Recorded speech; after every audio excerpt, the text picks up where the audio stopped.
Melina yacu kurari ngundo zaba ex. Melina ngo ni wowe gusa uri mwizuruta bose. Vyanga gose mama Nzoduga, ni vyanga gose mama Nzoduga. Timbirako, na hucha Timbirako. Babona wewe.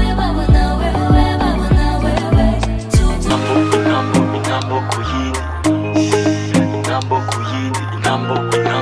Everything bad that I do, anything what that I do.